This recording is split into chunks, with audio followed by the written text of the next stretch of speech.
দোচালা ঘরের চালের মতো মাচা, আর তার দুই পাশে থোকায় থোকায় ঝুলছে টাটকা সবুজ শশা। চোখ যতদূর যায় সবুজ ফুলের সমারোহে ঢাকা সবুজের রাজ্য।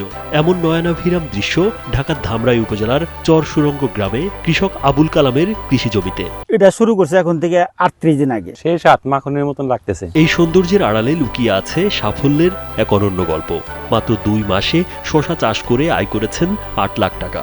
তবে এই সাফল্য একদিনে আসেনি। জীবনের শুরুতে চাকরি করলেও স্বল্প আয়ে সংসার চালানো ছিল কঠিন। পরে সাভারে ব্যবসা শুরু করেন, কিন্তু রানা প্লাজা ধসের পর তার ব্যবসাও ধসে পড়ে। স্যান্ডেলিনা সো, রূপচর্চায় আভিজাত্য।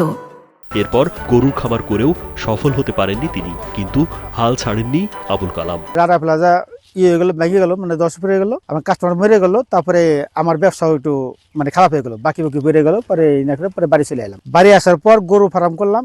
গরু ফার্ম করে মোটামুটি করলাম। পরে ওর পুরো ধরা খাওয়ার পর পরে যে কৃষি কাজে এলাম। এরপর কৃষি কাজেই খুঁজে পান জীবনের মোড় ঘুরিয়ে দেওয়ার পথ। শুরু করেন সবজি চাষ। ভালো ফলন পেয়ে আগ্রহ বাড়ে তার। পরে মালচিং পদ্ধতিতে চাষাবাদের প্রশিক্ষণ নেন। বর্তমানে প্রায় 15 বিঘা জমিতে লাউ, শসা, করলা, শিম, টমেটো, পেঁয়াজ, ধনেপাতা ও কপি সহ বিভিন্ন সবজি চাষ করছেন তিনি। আস্তে আস্তে কিছুদিন পাতে আসলাম, আরও মোটামুটি সাইড হালাইছি। তারপরে এখন মোটামুটি খুব ভালো একটা অবস্থায় আছি। এখন মাসে 2-2.5 লাখ টাকা প্রতি মাসে আমার ইনকাম আছে, এবং আমার সাথে আরো 5-6 জন লোক খাটাই। অল টাইম সবসময় ওই সারা বছরই চলে। সারা বছরের কারণ কাজ কামাই নাই, এখন সবসময় বেচা কিনে থাকে। আবুল কালামের খামারে সারা বছর কাজ করেন 5 থেকে 6 জন শ্রমিক। খামারে কাজ করা শ্রমিকরাও এখন আগের চেয়ে ভালো আছেন বলে জানান তারা। জায়গায় জায়গায় ঘোরাশোনা করছি, চাকরি পাইনি। এখানে কালাম কাকার কৃষিক্ষেত দেখে কৃষি কাজের জন্য আগে আসি। বললো যে এখানে কাজ করো, পার ডে তোমার 600 টাকা করে দিতে হবে। কালাম এখানে কাজ করি, আমার বেতন দেয়, সংসার দায় যেভাবে চলে যায়। কৃষি কাজ করে পাশাপাশি পড়াশোনা করি। এখন যদি আমাদের মতন শিক্ষিত মানুষ যদি কৃষিতে আসে, উন্নত হবে।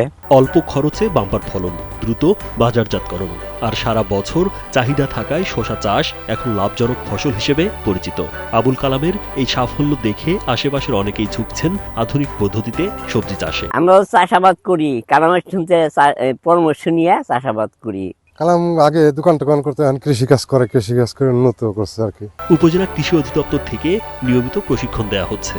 স্থানীয় অনেক কৃষকই এখন তার কাছ থেকে পরামর্শ নিচ্ছেন বলে জানান উপজেলা কৃষি কর্মকর্তা আরিফুর রহমান। দিনরাত পরিশ্রম করে ভালো ফল আনার চেষ্টা করছেন এবং কৃষিতে নিজেকে স্বনির্ভর করার চেষ্টা করছেন। সে সকল কৃষকদেরকে আইকন হিসাবে দাঁড় করিয়ে আধুনিক প্রযুক্তিগুলো প্রয়োগ করে আগামী দিনের বাংলাদেশে আমাদের খাদ্য নিরাপত্তা নিশ্চিতে কাজ করে যাচ্ছি।